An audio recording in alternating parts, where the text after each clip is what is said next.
एक चांगल्यापैकी नाव काही प्रमाणामध्ये येत होतं. टी व्ही शो माझे होत होते.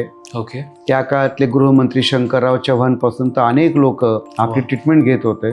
पण मला काही ते असं मिसिंग वाटत होतं की यार पैसा येतोय, सर्व काही होतंय, पण तो आनंद आपल्या जवळ नाहीये. मी संन्यास घेण्याचा निर्णय घेतला. संन्यास घेईपर्यंत माझ्याजवळ 15 ते 20 हजारांचा इलाज सापडलेला होता. अच्छा. मी स्वतः औषधी बनवल्या आणि मायग्रेनपासून सर्दीपर्यंत सर्व आजार मी सहजपणे बरे करत होतो. लोक आत्महत्या करतायत, मरून जात आहेत, आजार निर्माण होत आहेत, पण लोक काही बदलायला तयार नाही. मला त्याचंही सूत्र सापडलं होतं संन्यासापूर्वी आणि मी म्हटलं आपण परत यायला पाहिजे, प्युअर अध्यात्म लोकांना द्यायला पाहिजे. एखाद्या माणसाला सिगारेट, दारू, चहा किंवा का घ्यावं वाटतायत?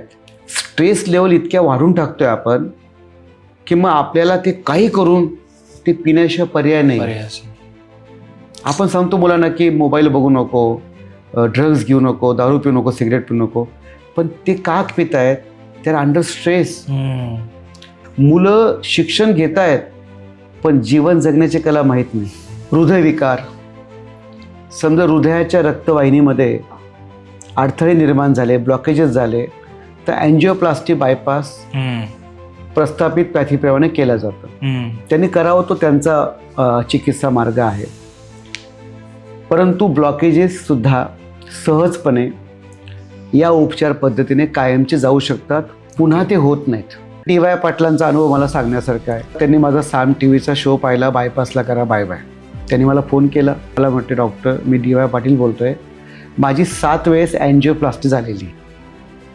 डोक्यापासून पायापर्यंत आजारांना असाध्य लेबल लावून टाकलेले आहे. असाध्य म्हणजे काय?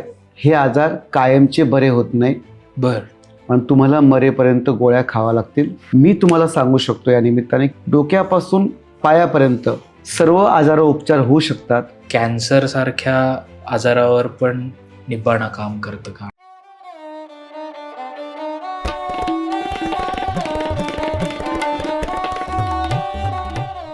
कॉस्मोस्टार मीडिया प्रेझेंट्स आजच्या पॉडकास्टमध्ये तुमच्या सगळ्यांचं मनापासून स्वागत. आजचा आपला पॉडकास्ट खूप विशेष असणार आहे, कारण की एका वेगळ्या विषयावर आज आपण गप्पा मारणार आहोत आणि त्यासाठी आपल्यासोबत आहेत डॉक्टर निलेश पाटील सर.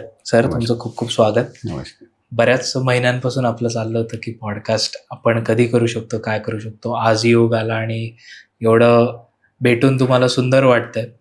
असं वाटत नाही की मी तुम्हाला पहिल्यांदा भेटतोय, असं वाटतं आपण बऱ्याचदा भेटलेलो आहोत. मे बी सोल कनेक्शन असेल. राईट. सो आम्ही तुमचे बरेच पॉडकास्ट बघितलेले आहेत, कन्झ्युम केलेले आहेत. आणि स्मिताताईंचा मी पॉडकास्ट बघितला होता, स्मिता शेवाळे आणि तुमचा. सो तो एवढा सुंदर झालेला होता आणि तेव्हापासूनच एक कुतूहल होतं की निब्बाणा हे नक्की काय आहे, तुम्ही नक्की काय कार्य करत आहात, आणि आज आपण त्याच्या रिलेटेड पॉडकास्ट करतो. सो तुमची अनुमती असेल तर आजचा पॉडकास्ट आपण सुरू करूया. निश्चित सर, निश्चित. येस.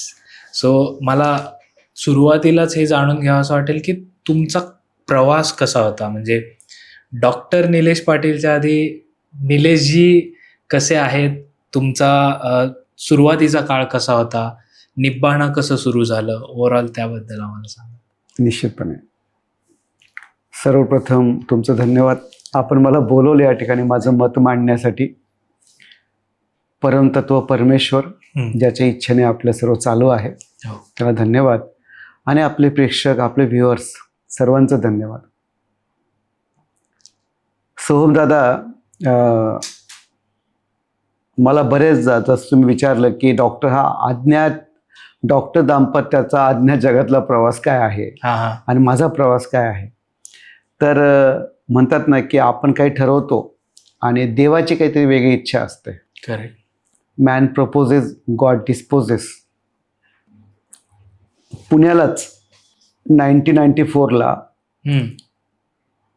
म्हणजे कोणत्याही गोष्टीमागे एक घटना घडलेली असते. ती घटना थोडक्यात सांगतो की आज निब्बाणा मिशन जे जगातल्या शेवटच्या माणसापर्यंत आपण नेतोय, ते नेमकं का, त्याची उत्पत्ती कुठून झाली, मी सांगण्याचा प्रयत्न करतो. की इथेच पुण्यात मी शिकलो, भारतीय विद्यापीठला आयुर्वेदाचं शिक्षण घेतलं. आणि आयुर्वेद हा एक पॉवरफुल सायन्स आहे. याचं आपल्या ऋषीमुनींपासून भारतीय परंपरेमध्ये खूप मोठं वर्णन आहे. ओके. आणि अध्यात्म याची आवड पहिल्यापासूनच होती. हे शिक्षण घेतलं आणि औरंगाबादसारख्या ठिकाणी जिथं कोणी जात नाही त्या काळात 94-98ला मी जाण्याचा निर्णय घेतला डॉक्टर झाल्यानंतर. बर.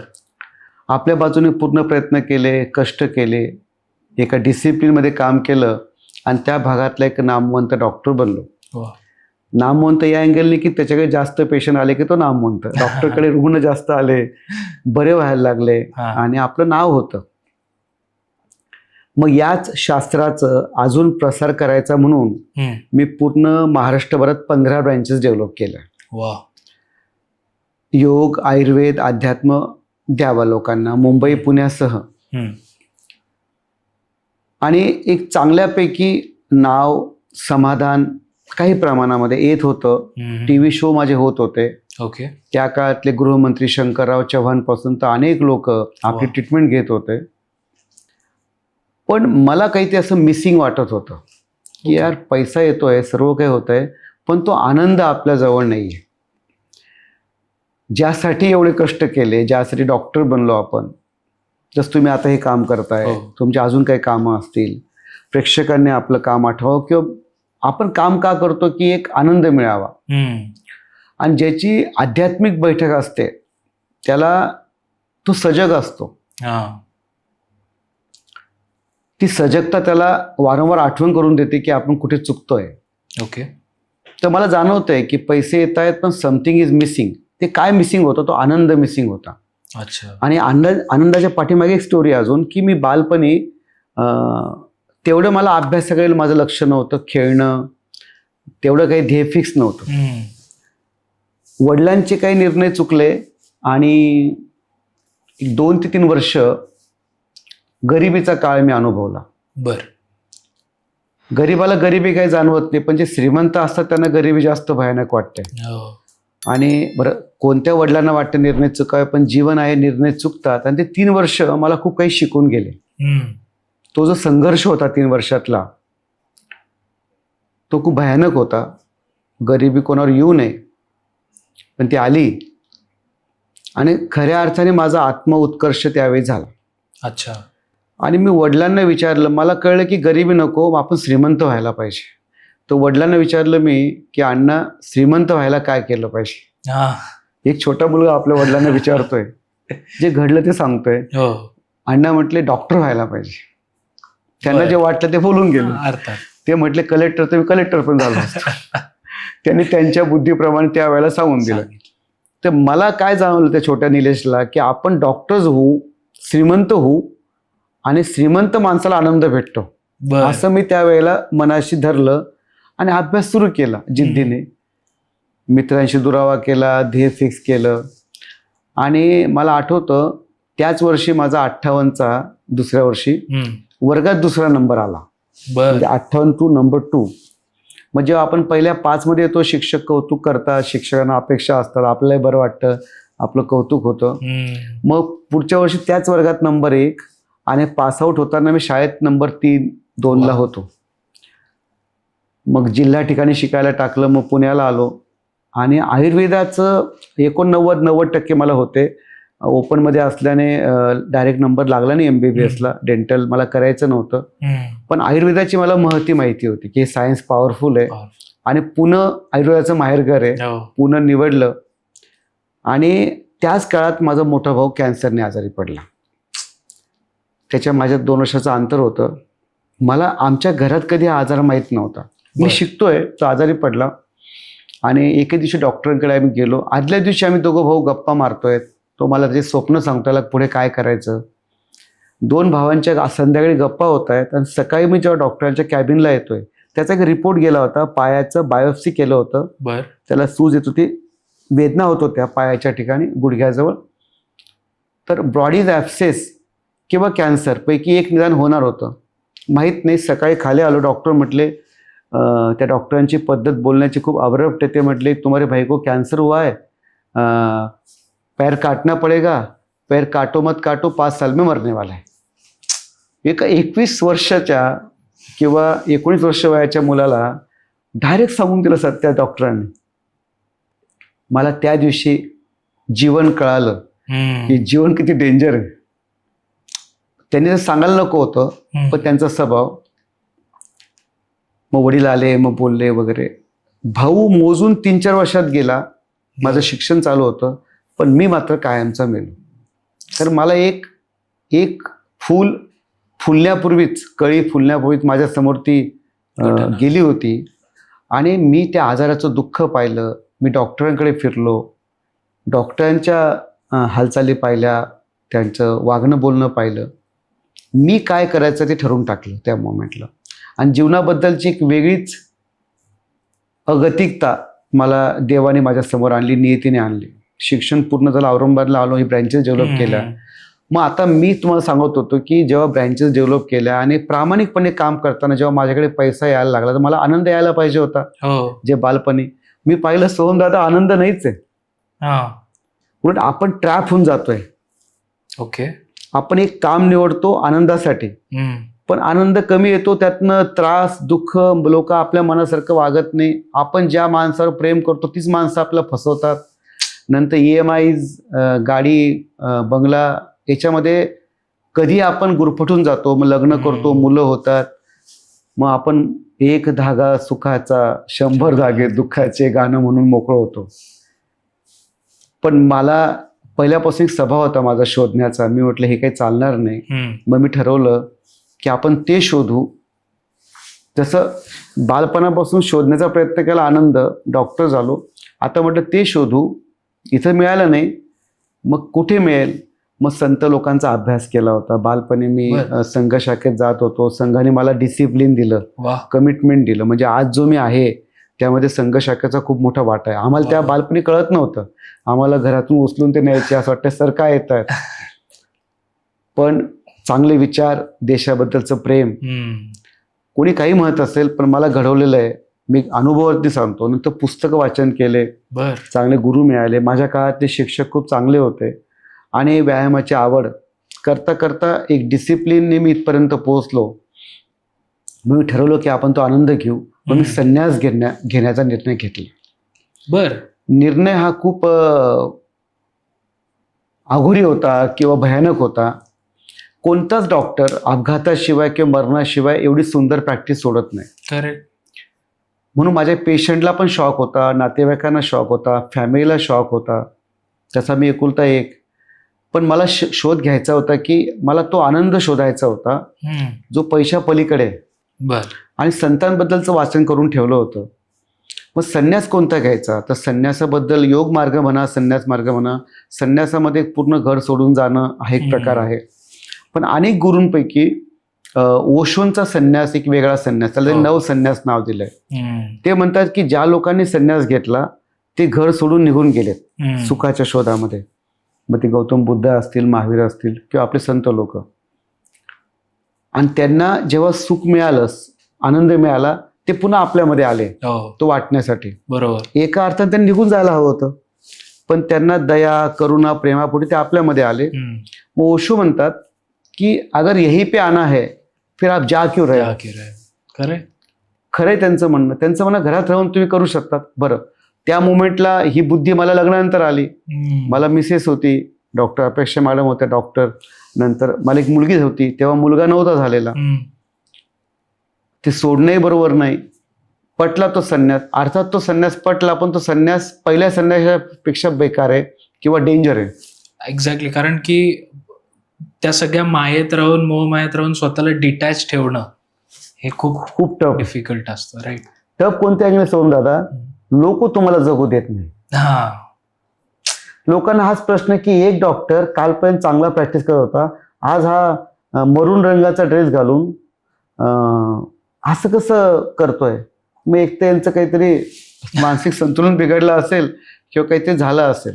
पण ही अवस्था कळण्यासाठी व्यक्ती त्या लेवलचा लागतो. मी माझ्या मस्तपैकी दुनियेत होतो. याच्यापूर्वी सांगतो की मला जेव्हा माझे 15 ब्रँचेस होते, आपला जेव्हा पसारा असतो तेव्हा आपल्याला खूप देणं असतं, लाखामध्ये देणं असतं. मी जेव्हा संन्यास घेतला, सर्व सोडलं, विकून टाकलं, आईले पैसे काही बँकेत ठेवले, काही जमीन घ्यायला वडिलांकडे दिले. आणि मी मात्र माझं एकच काम होतं की त्या सुखाचा शोध घ्यायचा बर. जो आपल्या संतांना मिळाला. अज्ञात होतं, नवीन होतं आणि आपण घेतो. आपण यापूर्वी संत ज्ञानेश्वर, संत तुकाराम किंवा अनेक संतांचं वाचन केलेलं असतं, पण तो ज्ञानाचा अनुभव असतो. हा स्वतःचा अनुभव होता. काय होईल माहीत नाही. मी गेलो त्या अवस्थेला, हेटाळणी मला मिळाली. मी त्यावेळेस लोकांचे मला चेहरे पण कळाले, आपले आपले म्हणणारे लांब गेले. मी एक सांगू, शहाण्या माणसाने हे काम करू नये. बर. म्हणजे मी आज अनुभवाने सांगेल की ते आपण त्याबद्दल बोलू कधी. पण प्रवास असतो. मी असं मानतो की प्रत्येक आत्म्याचा एक प्रवास असतो. आपल्या हातात नसतं. मागचा जन्म, हा जन्म, नियती, कर्म. एके दिवशी मला ती अवस्था प्राप्त झाली. त्याला साक्षात्कार म्हणा किंवा अनुभव म्हणा. ती अवस्था कशी असं सांगू तुम्हाला, काही न करता तुम्हाला सर्व काही मिळत आहे. असं एक सुंदर अशी लाईट फ्लो, प्रकाश, सांगता येत नाही शब्दात तो. त्याचं एक तुम्हाला उदाहरण सांगतो प्रॅक्टिकल. माझ्या जिजाजींनी विपश्यना केली होती. बर. आणि विपश्यनावर विल्यम हार्ट यांनी एक पुस्तक लिहिलेलं आहे, आर्ट ऑफ लिव्हिंग नावाचं. बर. विपश्यनावर त्यांनी मला केव्हा तर ते दिलं असेल. मी जेव्हा ते वाचायला घेत असते तर मला ते समजत नव्हतं तेवढं. ओके. पण जेव्हा मला ट्रान्सफॉर्मेशन मिळालं, मी विदिन 1 day 2 day ते पुस्तक पूर्ण वाचून काढलं. मला ते समजलं सुद्धा. बर. हा, मला ती रूम आठवते, ती वेळ आठवते की असं खूप सुंदर अशी अवस्था होती. मी सांगितलं मॅडमला, मिसेसला, की आता मी काय उद्यापासून दवाखान्यात बसत नाही, तुला वाटलं तू बस. म्हणजे ती चालू होतं ट्रान्झिशन, ब्रँचेस बंद करणं वगैरे. आणि माझं काम एकच होतं त्याच्या अगोदर नंतर, ध्यान साधना करणे आणि सर्व समोर असताना त्यापासून स्वतःला अलिप्त करणं. देवाची कृपा, मिसेसची मला खूप साथ मिळाली. आईवडिलांसाठी शॉक होता, लोकांना समजत नव्हतं. प्रत्येकाची विचारांची पातळी असते. खेडेगावातील लोक, नातेवाईक लोक. पण माझा सन्मान केला डी.वाय. पाटलांनी. म्हणजे त्यांना मी समजत होतो की एक आत्मा संन्यास घेतोय, काहीतरी नवीन सांगतोय. सोमदादा, मला एक गोष्ट आठवते की पूर्वीच्या काळी, आपला भारताचा इतिहास आहे, पूर्वीच्या काळी जर एखाद्या माणसाने संन्यास घेतला तर त्याची हत्तीवरून मिरवणूक काढायची. बरोबर. की हा एक वेगळा आत्मा आहे आपल्यातला, की ज्याला काहीतरी देव प्रसन्न झाला आणि तो वेगळ्या मार्गाला निघाला. बरोबर. आता संन्यास चालत नाही. आता हेटाळणी लोक हसतात. आता पैशाला महत्व आहे. पण त्याही काळामध्ये ज्यांची वरच्या लेवलची प्रज्ञा होती ते मला ओळखत होते, ते मला जाणत होते, माझ्याकडून ज्ञान घेत होते. माझ्या मिसेसचं विशेष धन्यवाद, तिने मला सांभाळलं. कोणती पत्नी या अवस्थेमध्ये अशा मरून कपड्यातल्या माणसाला सांभाळेल. त्रास झाला त्यांना, पण आज जे मला मिळालं हा त्या त्यागाचा तो परिणाम आहे. मग त्यातून मला समाधी घेण्याची अवस्था प्राप्त झाली. लहानपणी वडिलांनी बाजून एक प्रश्न विचारायचो की अण्णा, हे सर्व जे संत लोक आहेत, जसं आपण पाहतो की संत ज्ञानेश्वरांनी कमी वयात ज्ञानेश्वरी लिहिली, 16व्या वर्षी काही ज्ञानेश्वरी लिहिली आणि ती 21ला समाधी घेऊन निघून गेलेत. बरोबर, मी जर चुकत नसेल तर मला प्रश्न पडायचे की हे संत लोक इतके लवकर का निघून जातात. समाधी म्हणजे एक प्रकारे त्यांची एक्झिट आहे. सर्वांचीच, त्यांना जगण्याची इच्छा राहत नाही. वडिलांना उत्तर देता आलं नाही. पण मला जेव्हा साक्षात्कार किंवा ती अनुभूती आली, मी प्रामाणिकपणे सांगतो, मला जगण्याची इच्छा नव्हती. आपण जगतो म्हणजे काय दादा, काहीतरी उद्देश. हा, काहीतरी उद्देश आहे. तो उद्देश का असतो? काय, पैसा कमवणं, काहीतरी आनंद मिळवणं. राईट. एक गोष्ट करायची, त्यातून पैसा, आनंद, इतरांना प्रेम, शेवटी आनंदच पाहिजे. बरं, सर्व प्राप्त करायचं आणि जेव्हा तुम्हाला देवाचं बोलावणं येईल की आता निघायचंय, सब ह्या पे छोडना पडता. बरोबर. राईट. तो जो आनंद, हा पसारा पूर्ण जो आपण करतो, मग एके दिवशी सोडायचंच आहे ना, मग आजच सोडतो ना मी. अरे, हे करताना साधी धावपळ नाहीये. ज्याचं करावं भलं तो म्हणतो माझंच खरं. जवळचेच लोक तुमच्या दुःखाचे कारणीभूत आहे. किती लोक जॉब करतात, जॉब सोडतात. म्हणजे संसारामध्ये दुःख खूप आहे. ओके. कारण संसार हा चाणक्य किंवा इतर गुरूंच्या आधारे चालतो. तोंडात एक, पोटात एक. आणि संतांना खूप त्रास झाला या जगामध्ये. पण ते नंतर, जसं मी तुम्हाला एक नेहमी सांगतो गंमत करताना, की तुम्ही एक सस्पेन्स पिक्चर बघायला जाताय. जीवन म्हणजे सस्पेन्स आहे आपलं. माहित नाही उद्या काय होईल. परवा करोना आला, अजून उद्या काही नवीन येईल. लाईफमध्ये घटना घडतात अकस्मातपणे, आपल्या हातात नसतं. हम्म. समजा तुम्ही एक सस्पेन्स पिक्चर बघायला गेले आणि तुम्हाला सस्पेन्स पहिल्या 10 मिनिटात माहीत होऊन गेले की कोण खुनी आहे, तुम्ही सिनेमा बघणार का? नाही, कंटाळा. कंटाळा येईल. राईट. मला माझ्या जीवनाचा सिनेमा कळून गेला की निलेश, तुला मरताना सोबत काहीच न्यायचं नाही. हा. 6x2 जागा लागते. आपण असे मरतो, लोक म्हणतात बॉडी, तेव्हा सोमने म्हणणार ते बॉडी खाली Body. घ्या, निलेशला खाली घ्या म्हणणार नाही, बॉडी. आणि आता गेलो की उद्या 12 वाजेपर्यंत रामनाम सत्य. हो. मग ही जर फॅक्ट असेल, नको मला मग. राईट. मग समाधी घेण्याची अवस्था आली. पण मला तेव्हाच माझा भाऊ आठवला. त्यामुळे मी तो किस्सा सांगितला की दादा आजारी असताना मला प्रॉपर ट्रीटमेंट नाही मिळाली. मी त्याचा चेहरा पाहिला, त्याला जगण्याची खूप इच्छा होती. एक तरुण मुलाला पण ट्रीटमेंट नाही मिळाली. मी टाटापासून सर्व ठिकाणी फिरलो आणि संन्यास घेईपर्यंत माझ्याजवळ 15 ते 20 हजारांचा इलाज सापडलेला होता. अच्छा. मी स्वतः औषधी बनवल्या आणि मायग्रेनपासून सर्दीपर्यंत, एड्सपर्यंत सर्व आजार मी सहजपणे बरे करत होतो. बर. मग मी म्हटलं आपण जर समाधी घेऊन टाकली आता, हे सर्व समजल्यानंतर हे ज्ञान माझ्यासोबत लुप्त होऊन जाईल. आणि आयुर्वेदात काय आहे सोमदादा, की ज्ञान असं रेडीमेड मिळत नाही, ते गुरु परंपरेने मिळतं. बरोबर. तुम्हाला ते असं प्राप्त करावं लागतं. गुरु पण सांकेतिक बोलतात, कष्ट असतात. जर मला देवाच्या कृपेने या आजारांचा इलाज मिळाला होता, मी म्हटलं हे वाया जाऊन चालणार नाही, आपण परत यायला पाहिजे. नंबर 2, संन्यासापूर्वीच मला दुःख होतं जीवनामध्ये, जे प्रत्येकाला असतं, की आपल्या मनासारखं समोरचे लोक वागत नाहीत. हा. आणि ते जवळचेच लोक असतात. सासूबाईसाठी सुनबाई असते, नवऱ्याला पत्नी असते, पत्नीला पती असतो, हे जे नातं नवरा बायकोचं, मुलगा वडील, 2 शेजारी, ऑफिस कलिग, असिस्टंट बॉस. जिथं 2 लोक एकत्र येतात तिथं वाद सुरू होतात. सासूबाईचा आपला एक अँगल असतो, सुनबाईचा अँगल असतो, नवऱ्याचा अँगल असतो, पत्नीचा अँगल असतो. पण अल्टिमेटली घरामध्ये वादच होतात. बरोबर.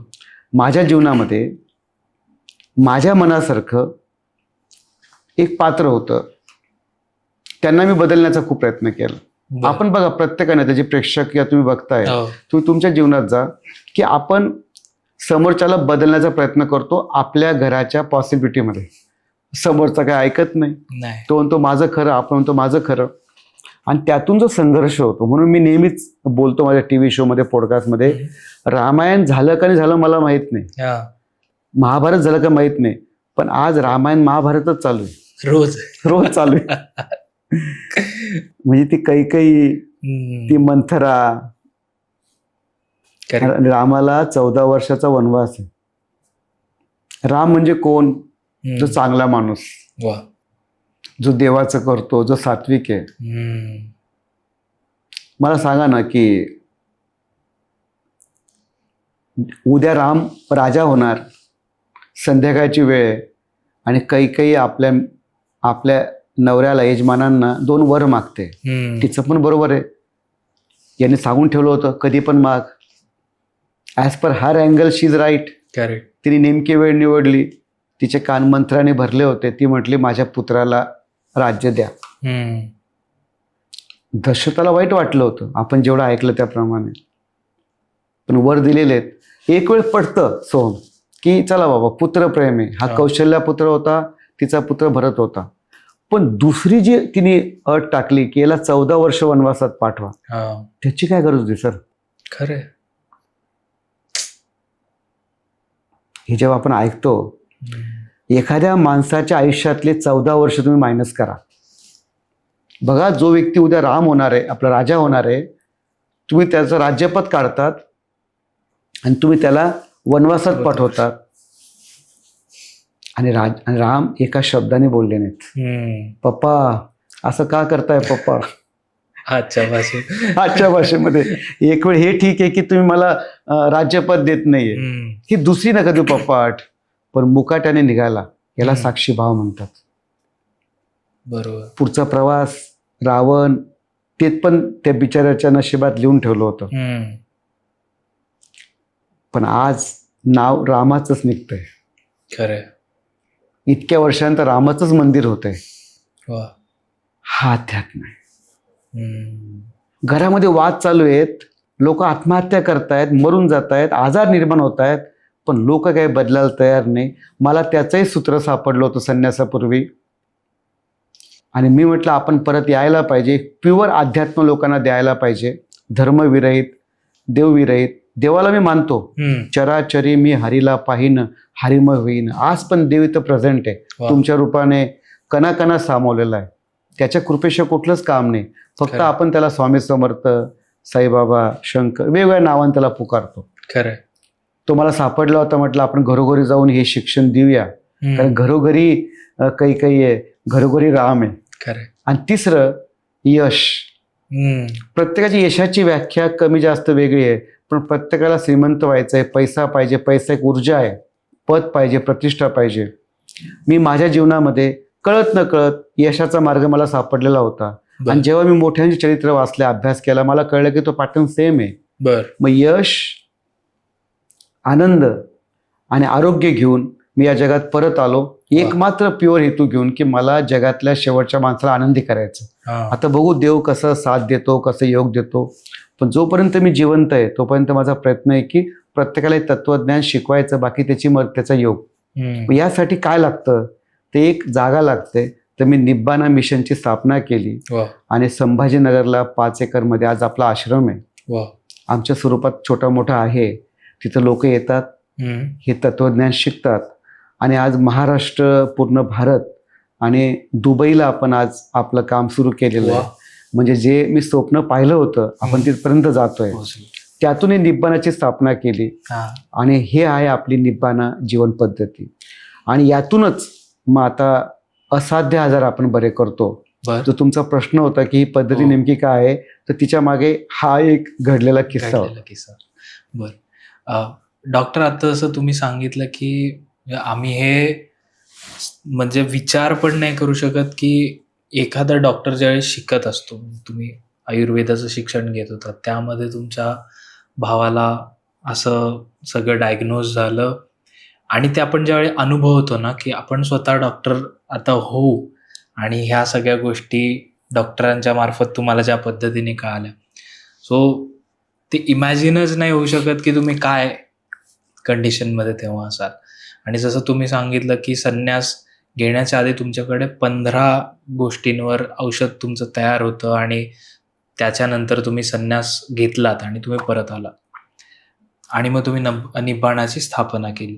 तर मग निब्बाणा म्हणजे एक्झॅक्टली काय, म्हणजे जर सामान्य प्रेक्षकाला किंवा मलाही माहिती नाही की निब्बाणा म्हणजे काय, जीवन पद्धती काय आलं, पण निब्बाणाचा अर्थ काय होतो आणि मग तुम्ही ते जीवन पद्धतीमध्ये कसं एंटर करता किंवा मग कसं अप्लाय करता? राईट. छान प्रश्न आपण विचारला. निब्बाणा या शब्दाचा लिटरल अर्थ आहे निर्वाण. म्हणजे निब्बाणा हा पाली भाषेतला शब्द आहे. बर. आपण ज्याला निर्वाण म्हणतो. आणि निर्वाणचा मराठी अर्थ आहे की परमानंद. अच्छा. शेवटी प्रत्येकाला काय पाहिजे सोमदादा, आनंदच पाहिजे. म्हणजे आपण जे कॉमन प्रश्न विचारला सर्वांना की तुम्ही जे करताय ते का करतायत, तर डीप गेल्यानंतर आनंद येईल तिथं. कोणी दुःखासाठी करत नाही. मग त्याला आपण पाली भाषेत निब्बाणा म्हणतोय, त्याला ख्रिश्चनमध्ये पॅराडाईस म्हणतील, इस्लाममध्ये त्याला जन्नत म्हटल्या जाईल.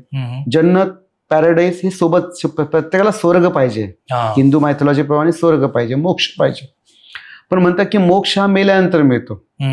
असं एक आपल्याकडे धर्म, अर्थ, काम, मोक्ष आणि मेल्यानंतर मिळतो. आता मेल्यानंतर काय होतं आपण तर सांगू शकत नाही, पण ज्याला जिवंतपणे मोक्ष हवाय, परम आनंद हवाय, ते म्हणजे निब्बाण. आणि त्यासाठी लागणारी जीवन पद्धती. आता ही मी आता सांगितलं की मी ठरवून नाही आणली.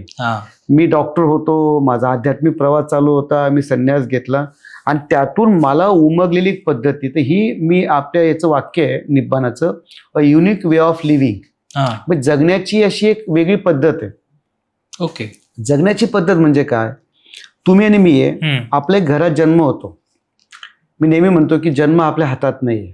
तुम्ही कोणत्या गावात येणार, कोणत्या घरात येणार, तुम्हाला कोणते आई वडील मिळणार तुमच्या हातात नाही. आपण डोळे उघडतो, आपल्याला दिसतंय आपली आई आपल्याला दूध पाजते, आई आपले वडील आपल्यासाठी कमवत आहे. मग आपलं एक नाव दिलं जातं, आपल्या एक शाळेत टाकलं जातं. मग आपल्याला सांगतं की बाबा तू हिंदू, आपल्या चालरीती ह्या या अशा अशा. आपण सर्व हे उसनं घेतलेलं आहे. आता माझे वडील हिंदू होते म्हणून त्यांनी मला हिंदू करून टाकलं.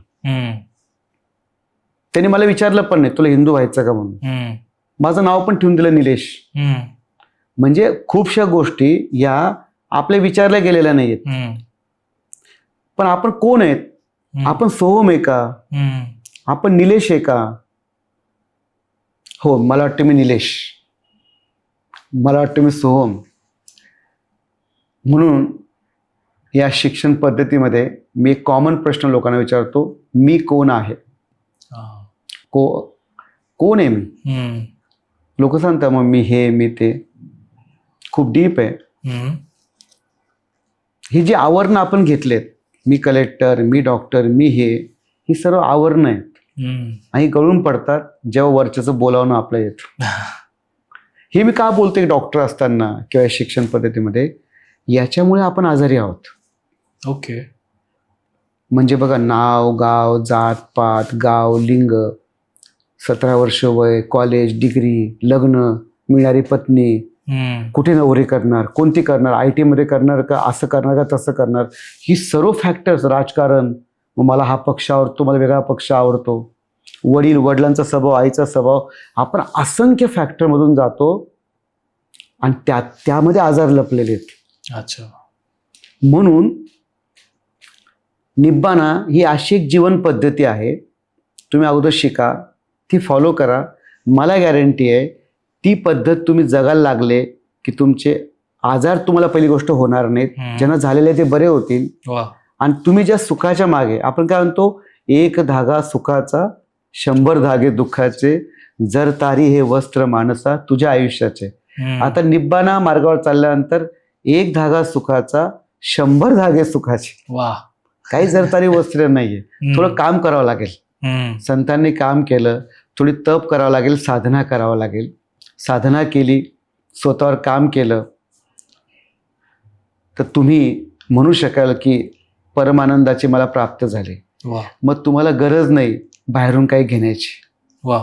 एखाद्या माणसाला सिगारेट, दारू, सेक्स, चहा किंवा ड्रग्ज का घ्यावे वाटतायत? तुम्ही जर बारकाईने अभ्यास केला, याचं प्रमाण खूप वाढलेलं आहे. ही नवीन जी पिढी आपण बघतोय सध्या, आमच्या पुढे 2 नवीन आजार पुढे आले मानसशास्त्रामध्ये. एक आहे मोबाईल ॲडिक्शन आणि दुसरं ड्रग्स ॲडिक्शन. म्हणजे पूर्वी लोक दारू पित होते, आता दारू खूप छोटी झाली, आता ड्रग्ज झालेत. नाही प्यायला पाहिजे, पण का पितायत?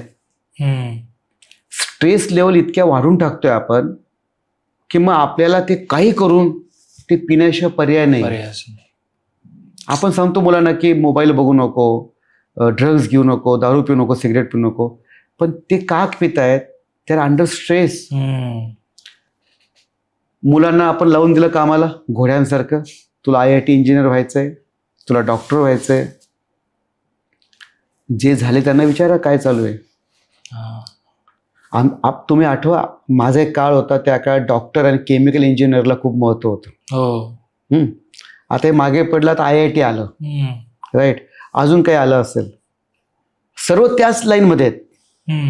मग ती पिवळी बस घ्यायला येते, म्हणजे आई पोहोचवते बाळाला, तो शाळेतनं मुलगा घरी येतो, आईला एकच काम आहे आता, राईट. तो मुलगा ट्युशनला जातो,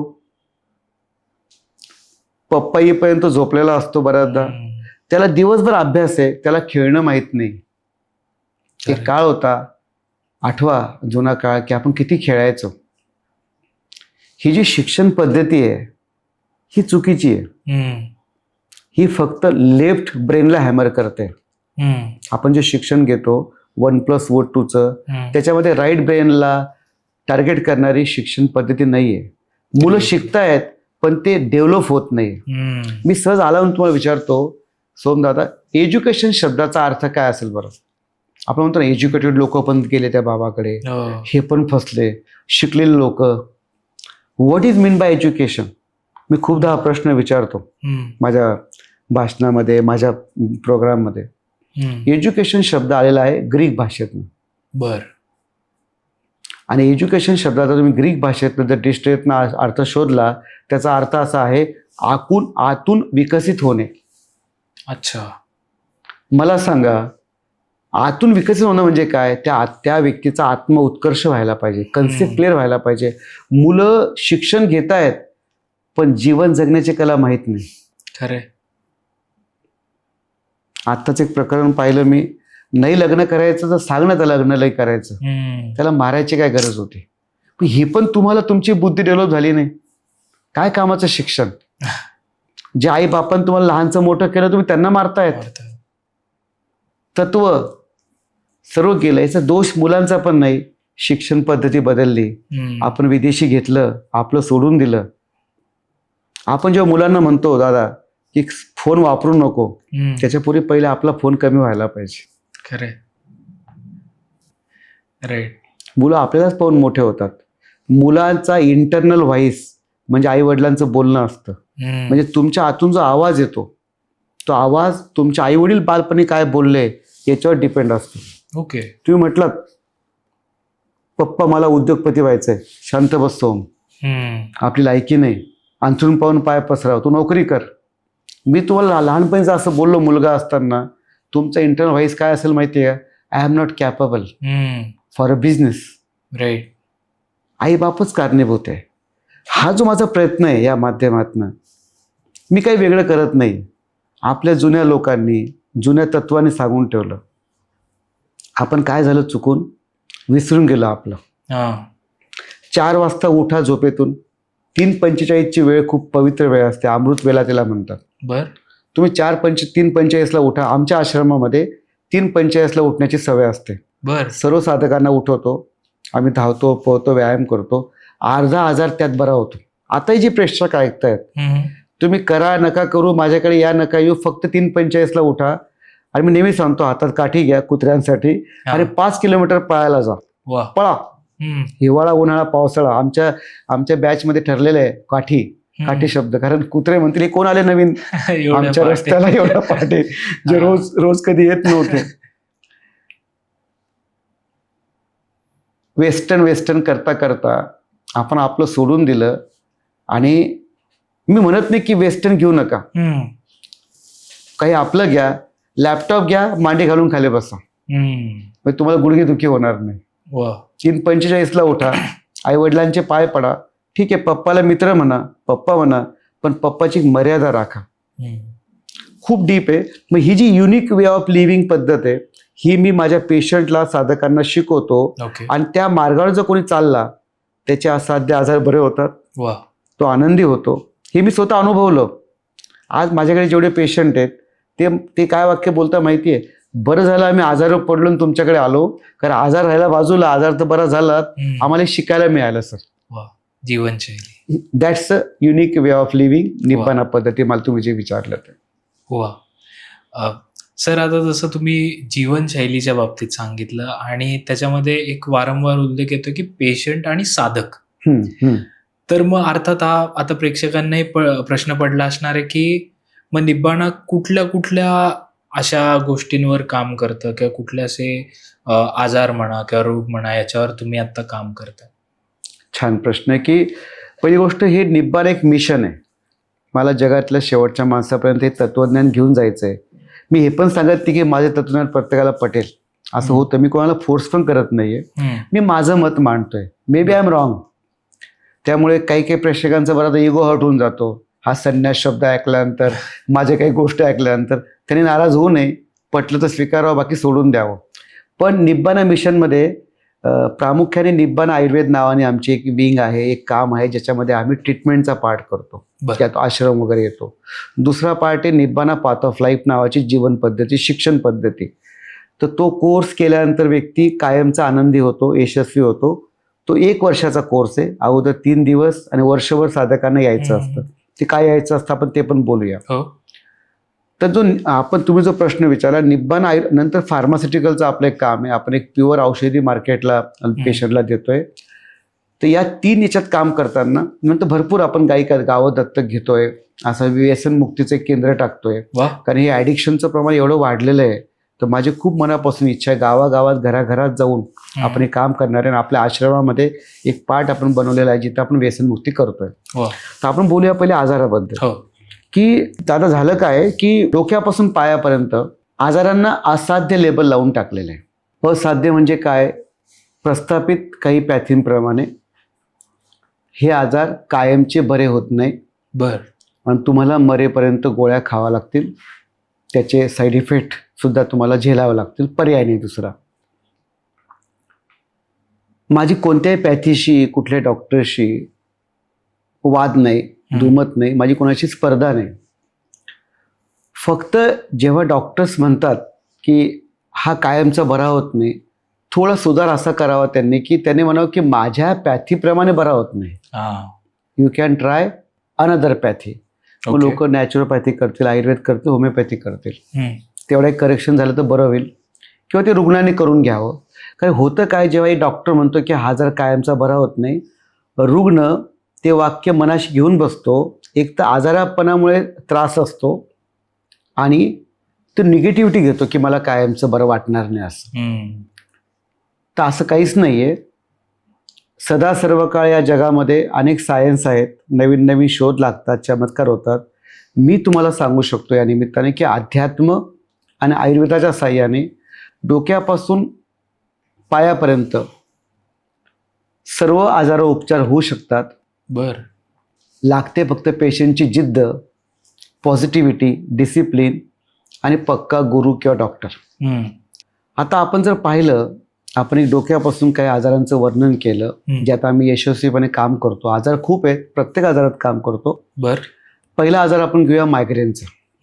मायग्रेन म्हणजे ज्यात डोकं दुखतं, रिपोर्ट करायला जावं तर रिपोर्ट नील येतात, कारण सापडत नाही, डोकं मात्र दुखतं. बर. याचा जर आपण अभ्यास केला तर जगात याला असाध्य लेबल लावलंय की हा कुठेच बरा होत नाही. हृदयविकार, समजा हृदयाच्या रक्तवाहिनीमध्ये अडथळे निर्माण झाले, ब्लॉकेजेस झाले, तर अँजिओप्लास्टी बायपास प्रस्थापित पॅथीप्रमाणे केला जातं. त्यांनी करावं तो त्यांचा चिकित्सा मार्ग आहे. परंतु ब्लॉकेजेस सुद्धा सहजपणे या उपचार पद्धतीने कायमचे जाऊ शकतात, पुन्हा ते होत नाहीत. जाणं एक प्रकार आहे आणि पुन्हा न होणं हा. कारण आपण अँजिओप्लास्टी बायपास करून टाकतो, पण त्याचा जो रिकरन्स आहे ते कशामुळे झाले.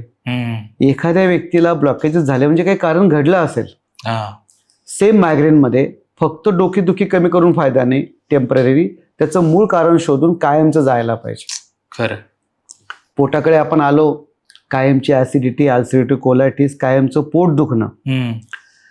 मनाचे आजार लेबल लावून टाकलं, डिप्रेशन बरं होत नाही, सिझोफ्रेनिया बरं होत नाही, ओसीडी बरं होत नाही. हे सर्व बरे केल्याचे उदाहरणं देवाच्या कृपेने आपल्या आश्रमात दिसत आहेत. मी तुम्हाला सांगू शकेल की वर्षभरामध्ये किमान एक 10 ते 12 डिप्रेशनचे पेशंटचे रिपोर्ट्स आणि पेशंट तुम्हाला पाहायला मिळतील. सिझोफ्रेनियाचे पेशंट तुम्हाला 15 ते 20 पेशंट पाहायला मिळतील. बाकी तर खूप आजारांचे पेशंट आहेत. मी एक काही नाममात्र आपल्यासमोर घेतोय. आंबवात नावाचा एक आजार आहे. आंबवात, संधिवात आपल्याला माहिती आहे की एक जॉईंट दुखतो, वयामानाने दुखतो, उतार वयात दुखतो, वजन वाढल्यानंतर दुखतो. पण आंबवात नावाचा जो प्रकार आहे त्यामध्ये सर्व जॉईंट दुखतात. अच्छा. त्याला गठिया पण म्हणतात हिंदीमध्ये. त्यात वय नसतं, छोट्या मुलाला पण तो होतो.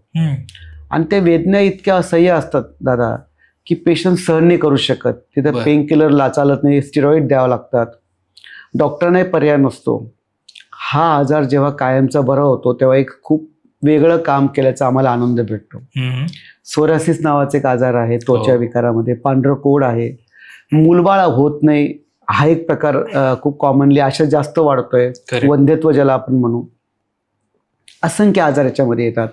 लठ्ठपणा, वजन कमी करतो, वजन पुन्हा वाढतं, पण कायमचं वजन कमी करायचं असेल.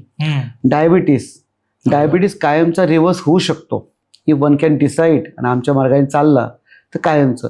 अशा प्रकारचे जे आता हे जे मी वर्णन केलं, या आजारात चित्र काय, आपण डॉक्टरकडे जातो, प्रस्थापित डॉक्टरांकडे, रिपोर्ट चेक करतो, आपल्या आशा असते की बरं होईल. परंतु निब्बाणा मार्गाने जेव्हा आपण ट्रीटमेंट सुरू करतो ते याचे पॉझिटिव्ह रिझल्ट आपले यायला लागतात. मी तुम्हाला काही उदाहरणं सांगेल ओके. त्याच्यामध्ये की मला आठवतं की माझ्याकडे वंध्यत्वाचा एक रुग्ण आला. 20 वर्षापासून बाळ होत नव्हतं. माझ्याकडे आला आणि त्याची ॲक्च्युली तो पेशंट लेडीजला दुसरी लेडीज घेऊन आली आणि ती म्हटली की हिचा नवरा मुलगा होत नाही म्हणून दुसरं लग्न करणार आहे. मला दया आली. मी सहज म्हटलं होऊन जाईल. तर ट्रीटमेंट सुरू केली. ते मुंबईपर्यंत गेले होते. बर. आणि मुंबईचे डॉक्टर त्यांना म्हटले जे हॉस्पिटलचे की तुम्हाला कधी आयुष्यात बाळ होणार आहे, तुमची लाखात एक केस आहे. तर त्यांनी भावाचा मुलगा दत्तक घेतला होता. बर. जेव्हा तो व्यक्ती माझ्याकडे आला तर त्यांचं एक काउंट करावा लागतो, स्पर्म काउंट करावा लागतो आणि त्यात 3 दिवस गॅप ठेवावा लागतो. मी म्हटलं 3 दिवस गॅप ठेवणार. तो उद्धटपणे बोलला की मी नाही ठेवणार, मला सांगू नका ट्रीटमेंट ही. म्हटलं औषधं घेणार? हो घेणार. औषधं घेतले. जनरली 6 महिने 9 महिने लागतात ट्रीटमेंट, वर्ष लागतं. पण या पेशंटला 2.25 महिन्यात आपल्या औषधाने बाळ झालं. वा. आज तो बाळ 16 वर्षाचा आहे. आणि मग तो त्याने माझी माफी मागितली नंतर की सर मला माफ करा, मी आपल्याशी उद्धटपणे बोललो. कारण जेव्हा तुमच्याकडे मी आलो मला फक्त औषधी बॉटल्स दिसल्या, तेव्हा आपला आश्रम नव्हता. आणि मला संभाजीनगरपासून तर मुंबईपर्यंत सर्वांनी नाही सांगितलं. माझा विश्वास नाही बसला. उद्धटपणे बोललो. पण या टाईपचा आयुर्वेद आहे सर. प्रामाणिकपणे केला, अध्यात्म ओतला. एक अनुभव सांगेल तुम्हाला मी हृदयाचं ब्लॉकेजचं. जेव्हा आपण आजारांचं वर्णन करतोय समाधान कुठे भेटतं. करेक्ट. माझ्याकडे अकोल्याला एक दत्त महाराज नावाचे महाराज आहेत. त्यांचा माझा अकस्मातपणे संभाजीनगरला परिचय झाला. त्यांचा चिरंजीव माझ्या दवाखान्यावर राहत होता आणि ते आले, मला भेटले. मी त्यांना एक दिवशी सहज म्हटलं की दादा मी ब्लॉकेजेसचं औषध शोधलं आहे. ही घटना आहे 18-20 वर्षापूर्वीची. तर पुढच्या आठवड्यामध्ये माझ्याकडे 2 व्यक्ती आले. त्यांच्या नात्यातला आणि एक त्यांचा साधक होता. त्या एकाला सांगितली होती अँजिओप्लास्टी, एकाला बायपास सांगितलेली होती. तर मी त्यांना पथ्य सांगायला लागलो, औषध दिले. ते म्हणते डॉक्टर आमचा तुमच्यावर विश्वास नाही, आमचा विश्वास आमच्या महाराजांवर आहे. ते म्हटले आम्ही उडी मारा तर उडी मारू. म्हटलं औषध घेणार का? हो. मला ते हवं होतं. औषध दिलं. आणि त्याच्यापैकी एक किस्सा सांगण्यासारखा आहे. एकाला मी जेव्हा बरं केलं तर ते संभाजीनगरच्या एका प्रस्थापित मोठ्या हॉस्पिटलला गेले. तर डॉक्टर म्हटले की अरे अशी ब्लॉकेजेस जात नाही. ते रिपोर्ट आजही माझ्यासोबत आहेत. तू आता आलाय तर आपण अँजिओप्लास्टी करून टाकू. पण पेशंटचे सिम्पटम पूर्ण केले होते. दम लागणं केलं होतं, बरं वाटत होतं. कारण अनुभूती हीच मेन खात्री आहे. रिपोर्ट केल्यानंतर 100% रिपोर्ट नील आला. हा रिपोर्ट मी माझ्या साम टीव्हीच्या शोमध्ये आपलं जे निब्बाणा चॅनल आहे त्यात दाखवलेलं आहे. ज्या प्रेक्षकांना उत्सुकता असेल पहिला रिपोर्ट काय, दुसरा रिपोर्ट काय. तो दुसऱ्या पेशंटची एक गोष्ट अजून ऐकण्यासारखी आहे. ते मध्येच मला चेक करायचं म्हणून नागपूरच्या डॉक्टरकडे गेले. ओके. साधारणपणे मी जेव्हा औषध सुरू करतो तर मी पेशंटला सांगतो की तुम्ही वर्षभरानंतर रिपोर्ट करा, रिपोर्ट चांगला येईल. मध्ये आम्ही 2D इको करतो, अजून काही रिपोर्ट करतो. पेशंटचे सिम्पटम 2-1 महिन्यात कमी होतात, एखाद्या महिन्यात कमी होतात. सिम्पटम कमी होणं वेगळं, छाती दुखणं, दम लागणं, पण कायमचा फरक पडायला. त्यांनी मला न सांगता ते नागपूरच्या डॉक्टरकडे गेले आणि त्यांना म्हटलं की माझी अँजिओग्राफी करा. ते डॉक्टर्स म्हटले की ऐका असा ब्लॉक जात नाही, माझं आयुष्य गेलं. पेशंटनी जेव्हा अँजिओग्राफी केली तर 100% 90% जे ब्लॉक होते ते 20 किंवा 10ला आलेले होते. ते पण अर्धवट चेक केल्यामुळे थोडे दिसले ते. मग ते डॉक्टर विचारतायत हे कोण डॉक्टर आहे, कोणतं औषध वापरतात, मी आयुष्यात पहिल्यांदा बघतोय. अशा प्रकारचे अनेक अनुभव जेव्हा आपल्या येतात तेव्हा आपण खात्रीने सांगू शकतो आणि आपल्या अध्यात्माची, आपल्या आयुर्वेदाची पॉवर यातनं कळते. आंबवात नावाचा आजार, हे सर्व जे बोलतोय हे आपल्या माझ्या निब्बाणा यूट्यूब चॅनलला आहे. आत्ता माझ्याकडे एक रिसेंटली ताई आली नागपूरच्या, त्यांना आंबवात. ओके. शिक्षिका आहेत त्या. आणि त्यांना जेव्हा सिम्पटम्स आले, पूर्ण जॉईंट दुखायला लागले, त्या नागपूरमधल्या डॉक्टरकडे गेल्या. डॉक्टर म्हटले हे काय कायमचं बरं होत नाही. त्यांनी पण अभ्यास केला. त्या काय म्हटल्या माहिती सोन सर, मी जेव्हा अभ्यास केला त्या म्हटलं मी ह्या वेदना सहन नाही करू शकत, तर मला केली पाहिजे. बरं, पेशंट जेव्हा फर्स्ट टाइम येतो पेशंटची संख्या जास्त असते, इतकं पर्सनल मला बोलता येत नाही. जेव्हा ते आश्रमात आले, 15-20 दिवस थांबले आणि जेव्हा त्यांच्याशी मी सहज गप्पा मारत होतो, फीडबॅक घेत होतो, तेव्हा ते असं बोलले. आणि त्यांना आल्यानंतर त्या मला बोलल्या की मला पहिले 2 पावलं चालले की त्रास व्हायचा, जॉईंट पण व्हायचे. आश्रमात त्या 2 किलोमीटर सहज चालायला लागल्या within a span of 20 days. Okay. असं जेव्हा घडतं आणि एखाद्या माणसाची आपल्यामुळे टळते, तर मला बरं वाटतं की बरं झालं मी समाधी घेतली नाही आणि परत आलो. खरंय. मी शितेवरून भाताची परीक्षा, मायग्रेन बरा होतो, असे खूप अनुभव आहेत. आपण त्यासाठी सेपरेट एक पॉडकास्ट घेतला तरी चालेल की मायग्रेनचे अनुभव. त्यातल्या त्यात डी.वाय. पाटलांचा अनुभव मला सांगण्यासारखा आहे. की दादांना मी खूप मानतो. आपल्या महाराष्ट्रातलं, भारतातलं एक मोठं व्यक्तिमत्व. योग कसा असतो बघा, त्यांनी माझा साम टीव्हीचा शो पाहिला, बायपासला करा बाय बाय. त्यांनी मला फोन केला, तेव्हा ते त्रिपुराचे राज्यपाल होते. आणि एकदा टी.व्ही. शो झाल्यानंतर खूप फोन येतात, त्यात त्यांचा फोन लागला. ते म्हटले फोन लागला, मला म्हटले डॉक्टर मी डी.वाय. पाटील बोलतोय, माझी 7 वेळेस अँजिओप्लास्टी झालेली आहे. बापरे. मी 2दा-3दा अँजिओप्लास्टी केला, पेशंट पाहिला होता. यात पण ते मास्टर आहेत, दादा आहेत. 8व्यांदा मी त्यांच्या आयुष्यात आलो आणि त्यांनी मला भेटायला वेळ दिली पुण्यामध्ये. 30 मिनिटाची वेळ होती, आमची मीटिंग 9 तास चालली. ते म्हटले 800 माणसं आपल्याजवळ पाहिजे. त्यांनी मला 10 अँगलनी विचारलं. त्या 2 डॉक्टर त्यांनी बसवलेले होते मला चेक करण्यासाठी मीटिंगमध्ये. ब्लॉकेजेस खरे जातात का, कसे जातात. त्यांना बरं केलं. आणि एक दिवशी मला त्यांनी विचारलं की डॉक्टर तुमची इच्छा काय. म्हटलं माझ्या इच्छा संपल्या आहेत. काय असेल म्हटलं, लोकांना आनंदी करायचं, त्याला काय लागतं तर आश्रम. कसा तर रामदेव बाबा समजायला सोपे, या पुण्याला आपण दोघं मिळून करू. पण काही कारणाने माझे काही तत्व आहेत, कामाच्या पद्धती आहेत. मी योग्य वेळेला निर्णय घेतला आणि संभाजीनगरला आपला एक छोटासा 5 एकरमध्ये आश्रम डेव्हलप केला. रंकपासून राजापर्यंत पैसा आहे म्हणून ट्रीटमेंट मिळते असं नाही. आता पण ज्याचा योग असेल त्यांनाच ट्रीटमेंट मिळते. मी असं ऑब्झर्व केलं सोमदादा की जो सात्विक असतो, जो समर्पित असतो, जो देवाचं काही नामस्मरण करतो, त्या लोकांना लवकर फरक पडतो. अच्छा. म्हणजे माझ्याकडे अनेक लोक येतात, मला फी देतात, मी वर्षभराचं पॅकेज घेतो, सर्व काही करतो. पण जे राम मार्गातले आहेत, प्रामाणिक आहेत, ज्यांचं ऐकणं प्रॉपर आहे, तमरजगुण कमी आहे, ते लोक लवकर बरे होतात. म्हणून मी नेहमीच म्हणतो की समर्पित व्हा, सर्व आजार बरे होतात, त्यात काही शंका नाही. या निमित्ताने मला काय सांगावं असं वाटतं की रुग्णांमध्ये खूप मोठ्या प्रमाणात निगेटिव्हिटी झालेली आहे. जेव्हा घरी एक व्यक्ती आजारी पडतो दादा, तो पूर्ण घर आजारी पडतं. खरंय. आणि याच्या उलट घरामध्ये एक व्यक्ती हॅपी झाला तो पूर्ण घराला हॅपी करतो. मला ते दुःख कमी करायचंय घरातलं. या निमित्ताने मी एकच सांगेल की अशक्य असं या जगात काहीच नाही. ओके. हिंदीमध्ये एक शेर आहे बघा कि कौन कहते कि आसमान में सुराख नहीं हो सकता, एक पत्थर तो जरा तबीयत से उछालो यारो. तू ठरवा फक्त. माझ्याकडे जे पण पेशंट बरे होतात ते ठरवतात, आम्ही त्यांना विश्वास देतो. काही चुका पण होतात, अप अँड डाऊन्स होतात, प्रत्येकाचे कालावधी वेगळा असतो, पण बऱ्यापैकी सर्व आजार बरे होत आहेत.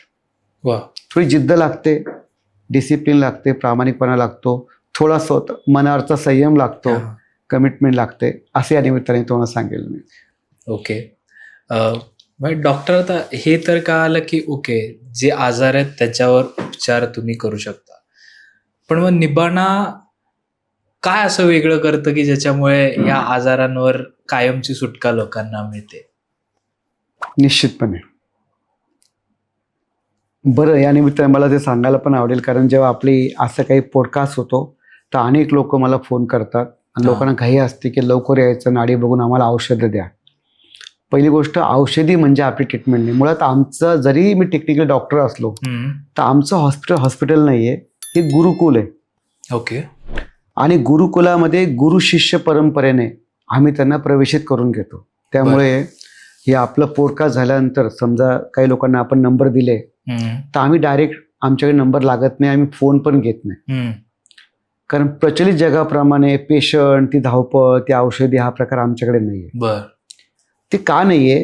कारण ही संपूर्ण मनुष्य बदलण्याची प्रक्रिया आहे. ओके. जर इतकी सोपी राहिली असती तर मग नाही का प्रत्येक डॉक्टरने डिप्रेशन किंवा हार्टचे ब्लॉकेजेस काढले असते. खरं.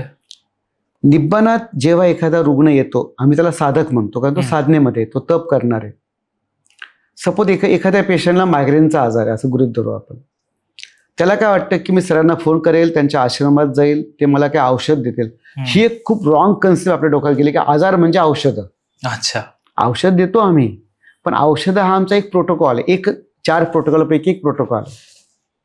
आयुर्वेदातली सुंदर अशी औषधं जी मी गेल्या 27 वर्षातनं अनुभवातनं बनवलेली औषधं पेशंटला देतो.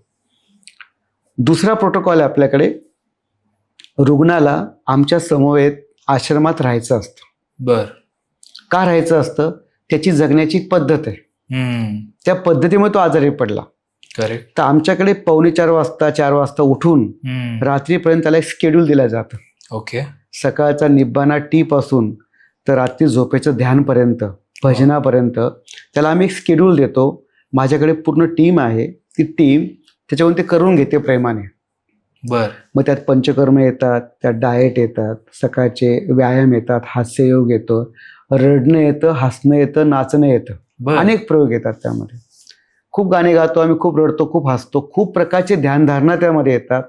रुग्णांचा अनुभव असा आहे की रुग्ण म्हणतात आता मला घरी जायची इच्छा नाही. म्हणजे निसर्गाच्या वातावरणामध्ये जेव्हा ते मोबाईल आम्ही घेऊन टाकतो आमच्या ताब्यात, तिथं मोबाईल चालत नाही, मौन धारण करायला लावतो. फॉरेस्ट बाथिंग नावाचा जो प्रकार जपनीज शास्त्रज्ञांनी शोधला की निसर्गामध्ये स्वतःची हिलिंग पॉवर असते आणि त्यात जेव्हा तुम्ही इतक्या प्युअर लेवलचा अध्यात्म आयुर्वेद देतात, पेशंट बरा व्हायलाच पाहिजे. मग आजाराप्रमाणे 7 दिवस 15 दिवस महिना आपण ठरवतो. आमचा उद्देश असतो पेशंटने घरी जाऊन करावं. ओके. मी त्या रूम यासाठी बांधल्या नाहीत की माझं लॉजिंग सुरू व्हावं असं, पण पेशंटचा रिस्पॉन्स कसा मिळतो, पेशंटची फॅमिली खूप मॅटर करते. ती मला कशी रिस्पॉन्स देते याच्यावर सर्व काही डिपेंड असतं. माझी टीम कमिटेडली करते, आम्ही जीवाचं रान करतो आणि तो पेशंट त्या माध्यमातून होतो. तिसरा प्रोटोकॉल आहे निब्बाणा पाथ ऑफ लाईफ, जो आमचा बेस आहे. इथे व्यक्तीचं कम्प्लिटली शिफ्ट होतो, व्यक्ती रूपांतरित होतो. सोमदादा, एक व्यक्ती म्हणजे कोण असतो? हाडा मांसाचा प्राणी असतो, पण 2 व्यक्तीमध्ये फरक कसला असतो? विचारांचा. करेक्ट. स्वभाव, विचार ॲक्शन, रिपीटेड ॲक्शन त्याची हॅबिट बनते आणि हॅबिट लीड्स टुवर्ड्स कॅरेक्टर आणि character leads to destiny. Destiny म्हणजे तुमचा आज जो रिझल्ट आहे, आज तुम्ही जे आहात, मी जे आहे, याच्या मागे आपले विचार कारणीभूत आहे. मी या निमित्ताने तुम्हाला एक पॉईंट सांगेल. Being a spiritual person, life coach, आपल्यापैकी बरेच जण लाईफमध्ये दुःख येतं, आजारी पडतात. खूप जण म्हणतात माझ्या प्रारब्धात तसं लिहिलं असेल. आता जेव्हा हा विषय येतो ॲक्शनचा, प्रारब्धाचा, माझं असं म्हणणं आहे की मी या निमित्ताने सांगेल की नशीब जो शब्द आहे तो दुसऱ्या धर्मातून आलेला आहे. आपल्या हिंदूमध्ये शब्द आहे प्रारब्ध, आणि प्रारब्ध बरोबर आहे भाग्य अधिक कर्म. अच्छा. भाग्य जे देव लिहून टाकतो आपल्या जन्मापूर्वी येताना, ते आपल्या हातात नाही आहे. आपण कुठल्या घरात येऊ, कुठल्या देशामध्ये येऊ, पण कर्म आपल्या हातात दिलेलं आहे. आणि माझा भाग्याशिवाय कर्मावर जास्त भर आहे. ते आपल्या हातात नाही आहे भाग्य. बरोबर. कर्म जर आपण चांगलं केलं, अंतिमतः आपलं प्रारब्ध बदलतं. तसं माझ्याकडे परवा एक डिप्रेशनची पेशंट आली. तिचं वय असेल 18 वर्ष. मी तिची कुंडली पण चेक केली. तिच्या कुंडलीत ते लिहिलेलं होतं की ही व्यक्ती संघर्षमय जीवन जगेल, हिला हे आजार होतील. मी तिचं भाग्य दाखवते की ती डिप्रेशनची आहे, पण तिला कर्माने मी ऍक्टिव्ह केलं, तिचे विचार बदलले. जे आता बोललो, विचार बदलले की ऍक्शन हॅबिट. कारण भाग्य आपल्या हातात नाहीये, माझा भर आहे कर्मावर करण्यावर. मग त्या नियमाने आपण हातावर हात धरून न राहता कर्म बदलायचे. या कोर्समध्ये स्वभाव बदलण्याची प्रक्रिया होते. तर मला सांगायचं आहे निमित्ताने तुम्हाला की स्वभावाला औषध सापडलेलं आहे निब्बाणा पाथ ऑफ लाईफ मध्ये.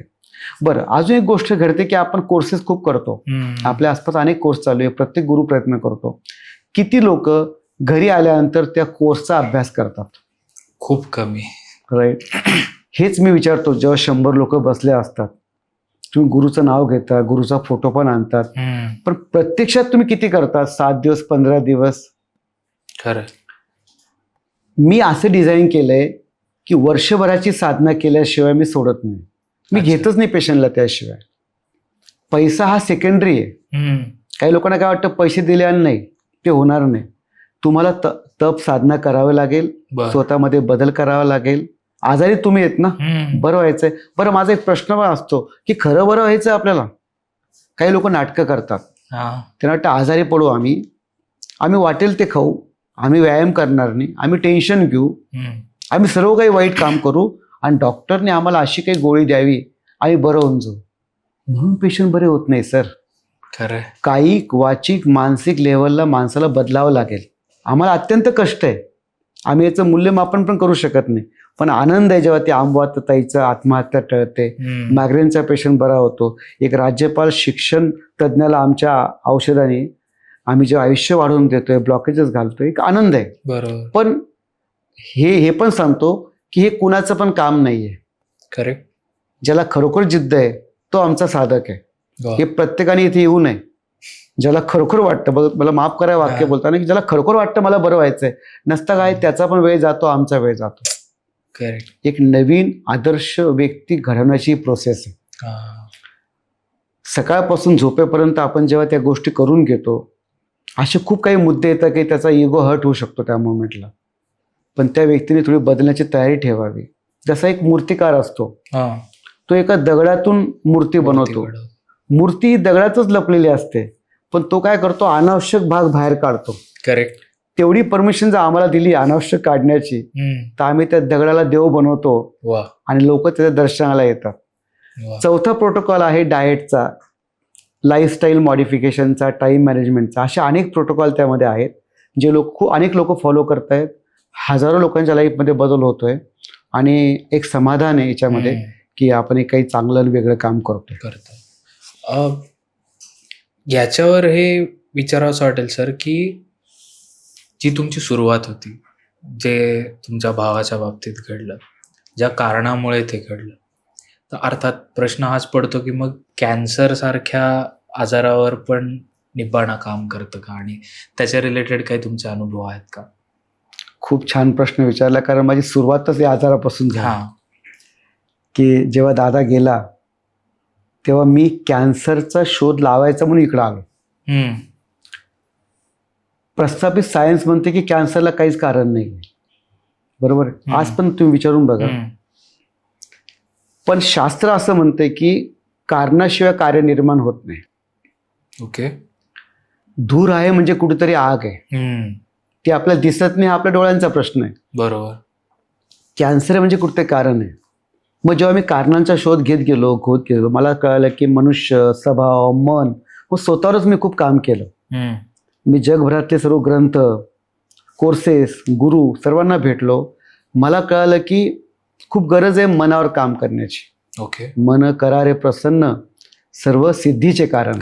सर्व सिद्धी, आजार खूप छोटी गोष्ट आहे सर.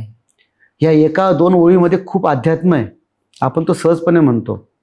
पण मन प्रसन्न कसं करायचं, अध्यात्म एवढा मोठा आहे आणि मनाचा पुन्हा गुणधर्म आहे. तुम्ही मनाला जितकं समजावला जाल, मन तेवढं जास्त करतं. उदाहरणार्थ, तुम्ही माझ्या आश्रमात आले किंवा माझ्या सेंटरला आले, तुम्ही माझे मित्र आहात. मी म्हटलं सोम दादा तुम्हाला सर्व परमिशन आहे, पण चुकून त्या कोपऱ्याच्या रूममध्ये जाऊ नका. आणि वारंवार बोललो मी, जाऊ नका जाऊ नका.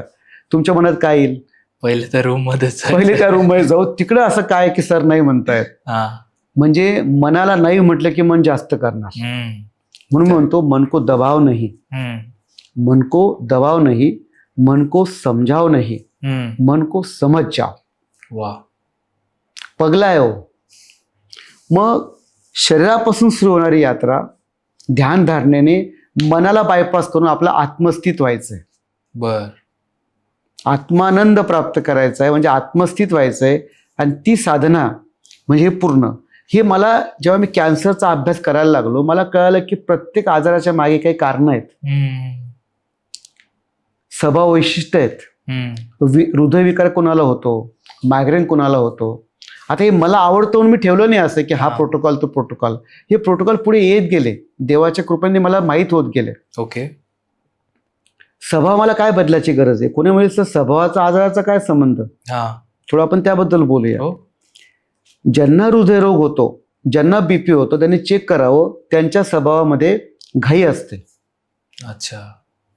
तुम्हाला सिग्नलवर सर्वात जोरात जाणारे, पंक्तीमध्ये सर्वात फास्ट जेवणारे, समोरचा व्यक्ती बोलताना मध्येच वाक्य कापणारे, हरी, वरी अँड करी, या 3 री या हृदयविकाराला कारणीभूत आहे. एखाद्या पेशंटला बीपी होतो, सहज माहीत होतो, डॉक्टर त्याला बीपीची गोळी लिहून देतात. अपूर्ण काम आहे. त्यांनी डॉक्टरला विचारावं की मलाच बीपी का झाला, की डॉक्टरने सांगावं. मग तो बीपीची गोळी घेतो आणि त्यानंतर त्याच माणसाला काही कालांतराने हृदयाचा अटॅक येतो. ब्लड प्रेशर वाढलं म्हणजे तो हृदयाचा एक आजार स्टार्ट झाला.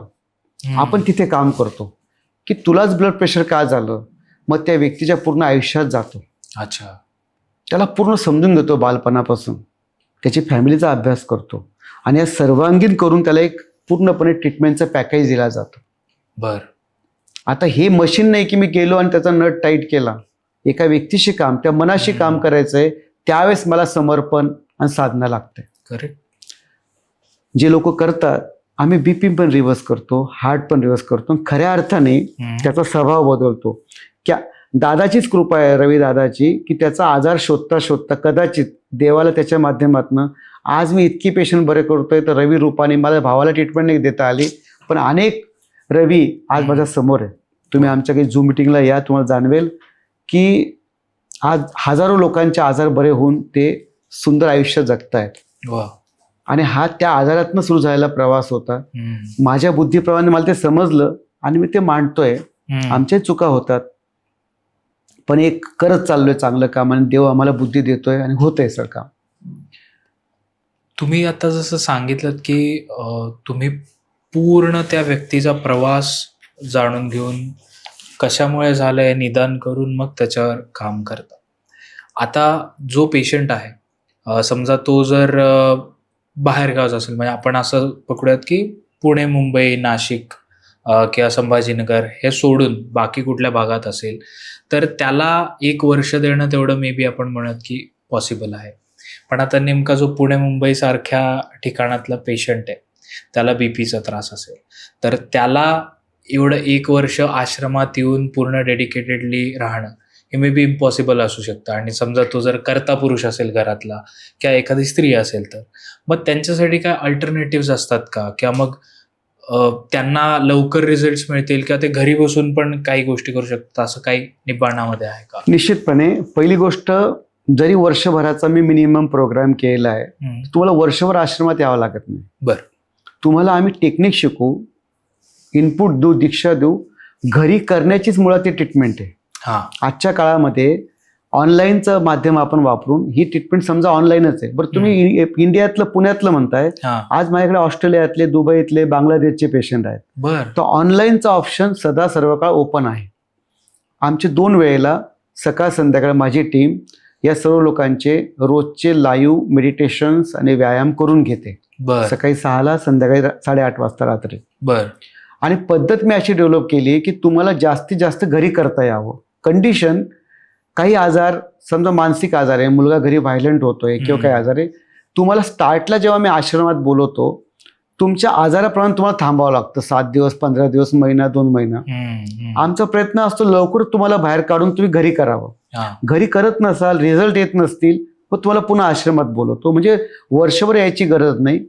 आम्ही तुम्हाला टेक्निक शिकू, तुम्ही ते घरी करायचा हा उद्देश आहे. जसं मी आता बोललो की 4 वाजता उठा, काठी घेऊन पळा 5 किलोमीटर, याला आश्रमात याची गरज नाहीये. पण काही पेशंट काय करतात, ऐकत नाही, टर्नआउट होत नाही, आळशी असतात, त्यांना यावं लागेल. नंबर 2, सोम दादा, ज्याला बरं व्हायचंय, आज तुम्हाला मायग्रेनपासून कॅन्सरसारखे आजार झाले, हार्टचे विकार झाले, तुम्ही काम करू शकत नाही, तुमचा जीव जाऊ शकतो, अशा वेळी तुम्हाला वेळ द्यावाच लागेल. राईट. पण सर्व मार्ग उपलब्ध आहेत. पेशंटचं डेडिकेशन तर लागतंच, पण तुम्ही डिस्टन्सवरून सुद्धा आमची ट्रीटमेंट घेऊ शकता. बाहेरून पण म्हणजे तुम्ही अगदी अगदी 100%. आणि समजा आता कुठल्या जर पेशंटनी सगळ्या गोष्टी तो प्रॉपरली फॉलो करू शकत असेल तर साधारणतः त्यांना रिझल्ट किंवा एक आपण सुरुवात जी म्हणतो ती किती कालावधीमध्ये त्याला अनुभवता येईल? हाही खूप छान प्रश्न आहे. समजा ब्लॉकेजेसचा पेशंट आला, त्याला इमर्जन्सी असते, कधी अटॅक येऊ शकतो डॉक्टर्स म्हणतात, असं ॲक्च्युअली होत नाही, पण त्याला घाबरलं जातं. हृदयाच्या पेशंटमध्ये पहिले 15 दिवस महिन्याभरात तो व्याधीमुक्तीचा आनंद घेतो. छातीवर जे प्रेशर असतं, दम लागणं, 4 पावलं चाललं आणि त्याला दम लागणं, त्याची ही लक्षणं 15 दिवस महिन्याभरात कमी व्हायला लागून जातात. मायग्रेनचा पेशंट असेल, महिन्याभरात त्याला कळतं की मला पहिल्या वर्षी रिलॅक्स वाटतंय. साधारणपणे असं म्हणू आपण ढोबळ मानाने की 15 दिवसापासून 1.5 महिन्यामध्ये पेशंट व्याधीमुक्तीचा आनंद घेऊ लागतो. आणि मुळापासून बरं होण्यासाठी मग लॅब रिपोर्ट्स, माझी पूर्ण टीम, वर्षभर आम्ही त्याला लक्ष ठेवतो आणि टप्प्याटप्प्यानं तो आजार बरा होऊन सर्वात शेवटी आपण रिपोर्ट करतो. वा, बर. आता आपण एवढ्या गप्पा मारल्या, पण सगळ्यात मेन जो प्रश्न आहे, जो ऑडियन्सला पण असेल की मग आम्हाला आता पॉडकास्ट आवडला, आम्हाला सरांनी ज्या ज्या गोष्टी सांगितल्या ह्या पटल्या, आमच्या घरी पेशंट आहे, आता आम्ही त्याला निब्बाणापर्यंत कसं काय आणू शकतो आणि आणल्यानंतर तुमची प्रोसेस काय असते की कसं तुम्ही एनरोल करून घेता? निश्चितपणे मी आपल्या प्रोसेसबद्दल बोलतो आणि ते मला बोलणं खूप आवश्यक आहे. कारण वर्षभरात जो मला त्रास झाला being a spiritual yogic person, ते निश्चित सांगेल. त्यापूर्वी तुम्हाला मी काही 2-3 मुद्दे सांगतो की निब्बाणा कसं काम करतं किंवा काय आहे. जसं एका शाहीरने म्हटलंय की हजारों ख्वाहिशें ऐसी कि हर ख्वाहिश पे दम निकले, बहुत निकले अरमान मेरे फिर भी कम निकले.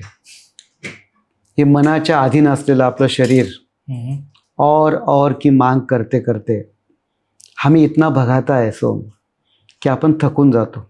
माझी या मना जरा थांबना, तुझे धावणे मला वेदना. शरीर सांगतंय मनाला की हे मना नको धावू. मन वाऱ्याच्या वेगाने धावतं, शरीराच्या लिमिटेशन्स आहेत. खरं. हे जे व्यक्ती आजारी पडतोय आजच्या काळामध्ये, याचं मूळ कारण जर आपण पाहिलं, आपण सर्व धावपळ करतोय. कुठे जायचं काहीच माहीत नाही. वो भाग रहा इसलिए मैं भाग रहा हूं.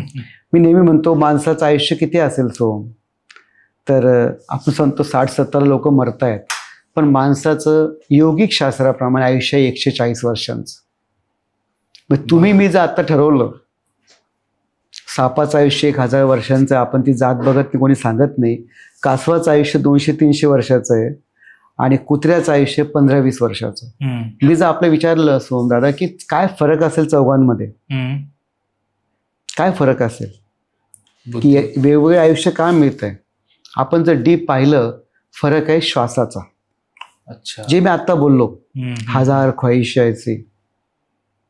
7 मिनिटाला एकदा श्वास घेतो, कासव 2दा-3दा श्वास घेतं, कुत्रा इतका श्वास घेतो की नाकाने अपुरा पडतो आणि तोंडाने ओपन करतो. आपल्यातला पण जो व्यक्ती हाय करेल तो लवकर मरेल. एकदा नाही व्यक्ती मरत, तो पहिले आजारी पडतो. आपण आजाराकडे दुर्लक्ष करतो. ओके. कारण आपला EMI असतं, आपलं मोठं व्हायचं, आपलं सिकंदर व्हायचं असतं. करेक्ट. आणि सिकंदर होता होता कधी बायकोकडे, मुलांकडे दुर्लक्ष करतो, आपलं लक्षात येते, स्वतःकडे दुर्लक्ष करतो. आपण झोपेच्या वेळामध्ये जाऊन काम करतो. 8 तास झोप घेतली पाहिजे, 8 तास स्वतःला, 8 कामाला, 8 झोपेला. पण आपण पुण्या मुंबईत विशेषतः बघतोय झोपेची पण वेळ फिक्स नाही. आणि या सर्वांचा परिपाक म्हणून आपला श्वास बिघडतो आणि तिथे आजाराची सुरुवात होते. अच्छा. दुर्दैवाने डॉक्टर सुद्धा घाईमध्ये आहेत. 10-15 मिनिटात पेशंट चेक करतात. पेशंट तर बिचारा आहेच, तो अज्ञानापोटी आलेला आहे. आपण जर हा श्वास नियंत्रित केला, याच्यावर काम केलं, तर तुम्हाला तुमचा आजार बरा होऊन दीर्घायुष्य मिळेल. आणि योगशास्त्राप्रमाणे तुम्ही सुद्धा दीर्घायुष्य जगू शकाल. आणि तिथेच आजाराची कारणं लपलेली आहेत. ओके. ही मी तुम्हाला आता आपण जे बोलतोय सर्वांगीण पद्धत आहे. करेक्ट. ती करण्याची पद्धत आहे. जो करतो, जो श्वासाला जिंकतो, तो बरा होतो. मग ही जे इच्छा आहे, या जे ख्वाहिशे आहेत, अजून त्याच शायरने म्हटले की रास्ते का खत्म होते हैं जिंदगी के सफर में, रास्ते कहाँ खत्म होते जिंदगी के सफर में, मंजिल तो वही है जहाँ ख्वाहिशें थम जाए. इथंच आहे. परमात्मा परमेश्वर इथंच आहे, तू कुठे जातोय बाहेर शोधायला त्याला? नाही, अजून थोडं काम करतो सर, जरा 2 BHK 3 BHK घेतो सर, हा. अजून एक गाडी, अजून एक पद, अजून हे सर संपत नाही. आणि जेव्हा देवाचं बोलावणं येतं तेव्हा कळतं, अरे अरे यातच. मी माझं पूर्ण आयुष्य यात टाकून दिलं. हे लक्षात ठेवून मला स्वभावाचा एक मुद्दा सांगायला आवडेल. हो, कारण माझा उद्देश तुमच्या माध्यमातून या पॉडकास्टमधून 2 लोक बदलले ना सर, सार्थकी होऊन जाईल. सोबत कोणी काहीच नेत नाही, पण आलोय तर काही द्यावं असं वाटतं. आमच्या निब्बाना पाथ ऑफ लाईफचं काम कसं चालतं त्यामध्ये एक मुद्दा येतो दृष्टिकोनाचा. ओके. तुमचा दृष्टिकोन डिसाईड करतो की तुम्ही बरे होणार का, आजारी पडणार का, तुम्ही यशस्वी होणार. तर मी नेहमी म्हणतो की तुमचा दृष्टिकोन खूप चांगला पाहिजे. कसा? त्यामध्ये एक कथा सांगतो मी, अशा अनेक कथा त्यात गुंफलेल्या आहेत. एक जोडपं असतं, ते नवीन अपार्टमेंटमध्ये राहायला येतं, एका नवीन फ्लॅटमध्ये. अपार्टमेंट फ्लॅट नवा असल्या कारणाने घराला कर्टन्स नसतात. पती नोकरीला जातो, पत्नी आयडियल बसलेली असते, आणि ती जेव्हा खिडकीतनं बघते तिला एका स्त्रीच्या गॅलरीमध्ये कपडे असे मळके दिसतात. बर. तर ती नेहमी म्हणते की या स्त्रीला, या बाईला कपडे धुता येत नाहीत का? किती मळके कपडे, आणि किती छोटी गोष्ट आहे. तिची रोज ती कॅसेट चालू असते. नवरा येतो, नवरा ऐकतो, नवरा निब्बाना पाथ ऑफ लाईफचा असतो, तो हसून मोकळा होतो. तिचं तेच की या बाईला कपडे धुता येत नाहीत का? कशी ही बाई गबाळी. एके दिवशी जेव्हा ती सकाळी उठते तिला कपडे स्वच्छ दिसतात. बर. तिला वाटतं कदाचित आपल्या नवऱ्याने जाऊन तर सांगितलं नाही ताईला. तो झोपलेला असतो, ती उठवते, अहो तुम्ही जाऊन सांगितलं का आज कपडे स्वच्छ वाटतायत? तो म्हटलं मी असं कशाला करू, काही गरज नाही, पण मी आज एक काम केलं, मी तुझ्या अगोदर उठलो आणि खिडकीच्या काचा साफ केला. आपल्या काचेवर खूप धूळ होती, त्या धुळीमुळे तुला ते स्वच्छ कपडे मळके दिसत होते. सोमदादा, अशी खूप धूळ, असे खूप दूषित दृष्टिकोनाने आपण जगत असतो. समोरच्या व्यक्तीमध्ये दोष नसतो, आपला बघण्याचा दृष्टिकोन पूर्वग्रह दूषित असतो. खरं. बालपणापासून आतापर्यंत जात पात शहर काय काय कुठे कुठे आपण काय काय घेतलेलं असतं. खरं. नाटकी जगात जगतोय आपण, मास्क घालून जगतोय, खरं प्रेम कोणी करतच नाही. ही धूळ म्हणजे आपला समाज, शिक्षण, हे फिल्टर्स आहेत. ती काच साफ केली तर कपडे स्वच्छ दिसले. जेव्हा सासूबाई सुनबाईबद्दल बोलते, नवरा पत्नीबद्दल बोलतोय, आपण जेव्हा एक बोट दुसऱ्याकडे करतो, 3 बोटं आपल्याकडे असतात. पण मला माझ्याकडे घ्यायचं नाहीये. कपडे किती मळके, माझी बायको किती वाईट आहे सर, लोक सांगतात कोर्समध्ये, माझा पती किती वाईट आहे सर. मी सांगू, कोणीच चांगलं किंवा वाईट नाही. मी नेहमी म्हणतो, दुःखी आदमी दुःख देत आहे, सुखी सुख. वा. सर झेंडूचं फुल झेंडूचा वास देईल ना, आणि गुलाब गुलाबाचा वास देईल. तुम्ही गुलाबाकडून झेंडूची अपेक्षा करतायत. त्याचं बालपण कसं गेलं, त्याचे संस्कार, त्याचे आई वडील. मी अजून एक गमतीने म्हणतो की बाप तसा बेटा आणि कुंभार तसा लोटा. 2 लोक लग्न संस्थेबद्दल मी वारंवार बोलतो. मी त्याच्यावर माझी पुस्तकं येत आहेत. कधी आपण जमलं तर एक पॉडकास्ट तयार करू. मी कोर्सेस घेतो, माझ्यासमोर अनेक लोक येतात. सोमदादा, सर्वात जास्त वाद नवरा बायकोंमध्ये आहेत. ती पार्टनरशिप तोडता पण येत नाही, कारण मुलं झालेले आहेत. 2 वेगवेगळ्या आई वडिलांची मुलं एकत्र येतात आणि एकमेकाला बदलायला बघतात. ओके. जो पॉवरमध्ये असतो तो दुसरा डॉमिनेट करतो, आणि त्यातून या समस्या निर्माण होत आहेत. आज मी बघतोय कमी वयाची मुलं आजारी पडतायत. माझ्याकडे जो वर्ग येतोय, 15 वर्ष, 16 वर्ष, 18 वर्ष, 22 वर्ष, या मुलांना डोमेस्टिक व्हायलन्सला मुलं सामोरे जात आहेत. या निमित्ताने जमलं तर जरा आपल्या खिडकीवरची धूळ साफ करावी पालकांनी, नवऱ्याने, बायकोनी, सासू सुनेने. खरं. आणि प्रयत्न करावा, देवाचं नामस्मरण करावं. माझा नेहमीचा अनुभव आहे की आपण कोणताही तुमचा देव असेल, एक 10 मिनिटं बसा देवाजवळ, प्रामाणिकपणे नामस्मरण करा, कोणतंही ध्यान करा. आमच्या युट्यूबला जा, मी अनेक ध्यान टाकलेले आहेत. ध्यान करा, देवाचं नामस्मरण करा. तुमच्या खिडकीवरची धूळ कमी व्हायला लागते, आणि स्वतःवर घ्या. आपण जेव्हा दुसऱ्याकडे एक बोट दाखवतो, स्वतः बघा तुम्ही परफेक्ट आहात का. हे या प्रकारचं डिसेक्शन जेव्हा आम्ही करतो, वाल्मिकी होतो. एकदा तो वाल्मिकी झाला, स्वभाव बदलला, त्याच्या आजाराची मूळ कारणे बरे होतात, डाएट बदलतो, अनेक गोष्टी बदलतो आणि लोक व्याधीमुक्तीचा आनंद घेतात. वा. आता जाता जाता हम्म. आपण बोलतोय, अनेक लोक प्रभावित होतात, ज्यांना वाटते की एवढे मोठे आजार बरे करावे, जीवनात आनंदी व्हावं. माझ्याकडे कोणतीही सेवा घ्यायची असेल तर मी पहिल्यांदा सांगतो की आमच्याकडे बाकी दवाखान्यासारखं काम चालत नाही. हा. आपण लोक काय करतात, फोन करतात, आम्हाला वेळ द्या, आश्रम सांगा कुठे. असं चालत नाही. तुमच्या माध्यमातून जर मला नंबर टाकता आला, व्हॉट्सअप हो. नंबर देता आला, तर ज्यांना कुणाला ही सेवा जाणून घ्यायची आहे, अगोदर जाणून घ्या. हम्म. डायरेक्ट नंबर आम्ही कोणाचा लावत नाही, हे हम्म. दुकान नाही आहे. जाणून घ्या, आमच्यापर्यंत शांतपणे या. ओके. सध्या 1.5 महिना 2 महिना नंबर लागत नाही आहे, बर. कारण माझी पद्धत सावकाश आहे पेशंट बघण्याची. माझे डॉक्टर सावकाश बघतात. मी गुरु भूमिकेत आहे, बाकी माझी टीम आहे. हम्म. वाट पाहायची तयारी ठेवा. शांतपणे मेसेज करा. आल्यानंतर आम्ही आपला पूर्ण अभ्यास करू हम्म. आणि अभ्यास केल्यानंतर तुम्हाला एक पॅटर्न देऊ, की एक पॅकेज देऊ, की बाबा असं असं आपण जाऊ. हम्म. तुम्हाला खरोखर बरं व्हायचं असेल तर माझ्याकडे या. वा. टाइमपासला येऊ नका. पैसे कमवायचे राहिले असते ही सिस्टीम लावलीच नसती सर. लोकांची एक सवय आहे, 2-3 महिने घेऊन बघू, करू, नका देऊ मला 20-30 हजार रुपये. हम्म. याल तर पूर्ण या, नसतं येऊ नका, कारण मलाही वेळ नाही आहे. आणि तुम्ही शेवटी आयुर्वेदाला बदनाम करणार, हम्म. आपण स्वतः करणार नाही. एक तपश्चर्या लागते सर. बर. एखादा व्यक्ती बदलायचा असेल, असाध्य आजार बरा करायचा असेल तर साधना लागते, टिकावं लागेल, तपावं लागेल, बदल करावे लागतील. जरा छन्नी हातोड्याचे घाव तुम्हाला सहन करावं लागते, कारण त्यात चांगली मूर्ती मला बनवायची. करेक्ट. ज्याला खरोखर बरं व्हायचं आहे, ज्याला वाटतं बरं होऊन काही काम करायचं, एक जन्म आपला भेटतो, त्यांनीच माझ्याकडे यावं. बाकीच्यांनी गर्दी करू नये, कारण त्यांचा वेळ आणि पैसा जाईल, माझा पण वेळ त्यात जाईल. शांतपणे मेसेज करावा. त्याच्यानंतर 1-1.5 महिना वाट पाहायची तयारी पाहिजे. माझी एक सिस्टीम आहे, मी त्या सिस्टीमने शांतपणे भेटतो. आता मी संन्यास घेतलेला व्यक्तीचं, मी धावपळ करत नाही, तुम्हाला करू देत नाही. माझी कोणतीच टीम करत नाही. डायरेक्ट आम्ही कोणाला भेटत नाही, वेळ देतो. आल्यानंतर मात्र तुम्हाला असा अनुभव येतो, तुम्हाला 1 दिवस 2 दिवस निवांतपणे बोललं जातं. आणि एकदा तुमचा आजार हातात घेतला आणि म्हटले की कायमचं बरं करू, कायमचं बरं करतो. वा. तेवढी आमची कमिटमेंट असते. आता ह्या पण योगाच्या गोष्टी आहेत. अनेक लोक येतात, आम्ही ट्रीटमेंट देतो. ज्याचा योग असेल ते या ठिकाणी येतील. शेवटी सोबत कोणी काहीच नेत नाही. जिवंत असताना काही देण्याचा प्रयत्न करतोय. अजून एक सांगतो, आता आपण आजच्या पॉडकास्टमध्ये संन्यासाबद्दल बोललो, मी माझे विचार मांडले. मी मध्ये 5-6 पॉडकास्ट केले. काही लोकांचे इगो हर्ट होतात. संन्यासाबद्दल त्यांच्या काही कन्सेप्ट असतात. ओके. ओशोबद्दल त्यांना राग असतो. कोणाचं काय सांगता येत नाही. मी या निमित्ताने सांगेल की मी माझे मतं मांडले.